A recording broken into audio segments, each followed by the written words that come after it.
Hi, this is Dr. Merlin, homeopathic physician. I'm here to speak about hair fall today. What is hair fall? Excessive shredding of the hair is called as hair fall. So this is a concern in all the age group, from the puberty till the old age. So we will go one by one. What are the causes? We will learn about it. So first we will talk about the androgenic male pattern baldness or the androgenic baldness. Okay. So here what happens is because of the increase of androgen or DHT, dihydroxytestosterone, that means a bad testosterone, what happens? It blocks the blood supply to the hair follicles. If you see a hair follicle, okay, you have three roots or three hairs coming from a single hair follicle. So that means the density is good. So here what happens in DHT, when there is an increase of DHT, the blood supply to the single hair follicle is reduced, and since it is reduced, it's not getting proper nutrition for the hair follicle. There will be shrinking of the hair and then hair fall. And if you're not treating at this stage, then it will go for baldness. It can be a simple baldness, like it can be in the vertex and the temporal, okay, the anterior part of the scalp, or it is the total baldness, okay. So this is the main type of androgenic male pattern baldness seen. Now we will talk in females. Okay, what are the hormonal changes and why it causes? So in female, as you know, when there is a pregnancy, childbirth, menopause, post-pregnancy, PCOD, hypothyroidism, these are the main causes for hair fall. So it is associated with it. So when we talk about pregnancy, it's a physiological. Not everyone get it. Some get it because of the nutritional deficiency. We will talk about nutritional in next. And if there is hypothyroidism PCOD, we have to treat for the thyroid problem and for the PCOD ovarian cyst problems. So that along with hair treatment will go along in the parallel course of treatment. Next, we will go into the nutritional deficiency. Very important. Many people tell what we should eat, doctor, just educators, we don't know what to eat. So now, what are the main nutritional factors? Like if we tell iron, okay, there will be iron deficiency, zinc, vitamin B7, vitamin B12, vitamin D, and protein. Okay, so what we need to eat now for iron? What you will eat usually? For vegetarians, you can have green leafy vegetables, palak, spinach, and for the non-vegetarians, you can have meat, fish, egg. Okay, this will help you balance your iron and the folate. And next we come about the zinc. Now you don't know in what zinc is there. So mainly source is meat is there, shellfish is there. For the vegetarians, you have pumpkin seeds. These are the main sources of zinc. And then we have vitamin B12. In B12, milk, fish, egg, and for the vegetarians, you have egg and you have also milk products, dairy product. This also contains vitamin B12. Vitamin D. The main source of vitamin D is sunlight. Okay, so you need to expose at least 5 minutes every day. So there is no deficiency. In case you're not, then you'll have to take a supplement, or you have it in the fatty food like fatty fish and also the meat. But the main source is the sunlight.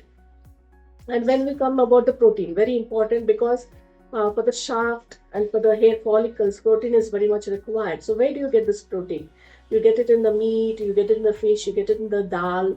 Okay, the daily routine, what you have, lentils, and also in the different type of like in case sprouts. Okay, so sprouts also is a good source of protein. So this is very important for the dietary factors and the nutrition. And next we have medical condition. Why the hair fall happens due to medical?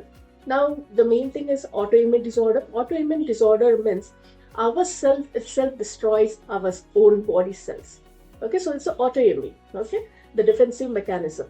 So here we see baldness, and here the baldness is alopecia areata, and it loses in patches. Okay, it could not only the scalp hair, it can be the eyebrows or anywhere in the part of the body where the hair is there, it can be lost. So this is due to medical condition. So we have to treat the autoimmune disorder over here. And next we will have like seborrheic dermatitis. Okay. So and psoriasis. So if you have dermatitis or psoriasis in the scalp and there is a hair fall, so we have to treat the cause. Okay. So we have to treat for the dermatitis. We need to treat the psoriasis as well. Okay. The dandruff. Okay. The powdery dandruff. So we have to treat the for underlying medical diseases. Next we have hairstyles. Okay, I've seen many young girls having a simple single hairstyle all the time. Okay, so they have a tight ponytail and could be a one-sided braid, and it's very tight. So what happens over here? Over a long period of time, not once, twice, could be 6 months, 1 year, 2 years, same hairstyle. Okay, so there will be a traction.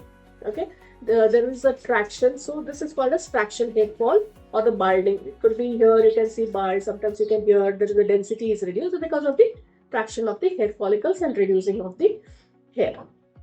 So we usually here tell them to change the hairstyle. Okay, keep changing once in 6 months or something. So that would help. Okay, so hair care is very important. Okay, and also when we talk about hair care, chemicals. Okay, nowadays you see they apply all different colors, chemicals on the hair. So you have to take care nicely about your hair. Before applying any chemicals into your hair, study about it, what it causes, whether you have allergic to it. That is also very important. And next, about medication. Okay, there are some medication which cause hair fall, like in case you have a high BP. Okay, and then also there will be hair fall because of the side effects and chemotherapy. As you know, the cancer patients who are taking medications, they have hair fall, and once the chemotherapy is gone, they will get back the hair follicles and hair. They need to take a proper medication that way can help. So now we know about the causes. What are the causes for the hair fall? And hair fall also has a cycle. Okay, that means it has a pattern of regrowth. So what is this pattern? We will just brief it in. So here we'll talk about the cycle, hair cycle. Okay, so what happens? First is the anagen. What is anagen? Anagen is a growth phase where the hair usually grows. It's mainly seen from in the childhood. Okay, 2 to 7 years, 2 to 9 years. So there is a very good hair quality, and there is a very shine in your hair, and the shaft also of the hair is very good. So this is anagen. Second is a catagen. So catagen phase. So this is a very short cycle, 2 to 3 weeks or 1 month, what we say. So here what happens? The blood supply to the hair follicles reduces, and there is a shrinkage of your hair, and it remains in the same phase. Okay, the follicles shrinks and the blood supply is reduced in this phase. Next comes the telogen. This is the resting phase. It's mainly seen 3 months, but sometimes it can prolong up to 6 months as well. So what happens now in this stage? As we said, there is a shrinkage, there is no blood supply, so it isn't resting. No, there is no good or no bad. Let's just stop. So here we usually see the patients telling that it's not even growing, madam, it is not even reducing. It is in the stagnant phase. So this is a stagnant phase where there is no growth or no destruction as well. So at the end of this telogen phase comes exogen. So exogen, what happens now? There is a rest. Okay, there is no blood supply, there is no good, there is only shrinkage of the hair follicles, and now there is a falling. Okay, so usually patient comes at this stage, at the telogen phase and the exogen phase, where there is a hair follicle is shrinked, the blood supply to the follicle is not there, and there is a shredding of the excessive hair. So if it is in this stage, usually 100, 200 hair falls is being seen. So here we need to go for the treatment, especially in the telogen only. If you come, it is very good. Okay, than the exogen phase. So then we have to give a proper medication, increase the blood supply to the hair follicle, and then there will be enough age. Okay, so again anagen phase will come. So this is the hair cycle. Now we will talk about homeopathic treatment. Okay, so we have many medications. I will tell about them few. So first is phosphoric acid. Phosphoric acid. So this is mainly for the DHT, what I told you, the male hormones. Okay, when the dihydroxytestosterone is increased, the blood supply is not good. Okay, then acid phos is a very good medication. Okay, along with that, we can give silicea, we can give phosphorus as well, we can give thuja as well. And second, when we talk about the female hormones, okay, it could be childbirth, depressions, hypothyroidism, or PCOD. Letermune is a very good medication. You can give in the potency form, dilution form, or you can give in the biochemic form as well. Next come Califos. So where this Califos is seen? This is seen in the pubertal age or in the kids usually. Those who have stress, exams, mainly because if you see during the exams or they're studying for exam, there is a lot of hair fall. Okay, because of the stress they are undergoing, they're not able to keep up with their studies. Then Caliphos comes to the actions. Okay, and then there is sepia. Sepia is again about the hormonal. So here it can be during the pregnancy. Okay, after pregnancy, lots of hair fall will be there. Sepia is the main drug for that. So sepia helps in these conditions.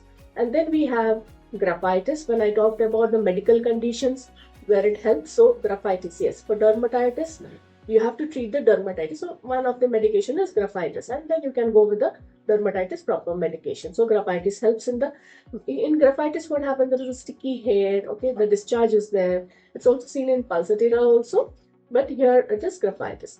And when we talk about psoriasis, you have petroleum, you have arsenica myodum, there is cilicia, there is bryonia. So you have to treat your psoriasis as well. So these are the main medication in homeopathy. Now, when we talk about oil, in homeopathy we have arnica oil, we have jabarandi oil. Okay, these are the good oils which we have in homeopathic. So what you can do, oiling is not advised in all the phases. Now, when you have an exogen, the spreading stage, so first of all your follicles are very weak.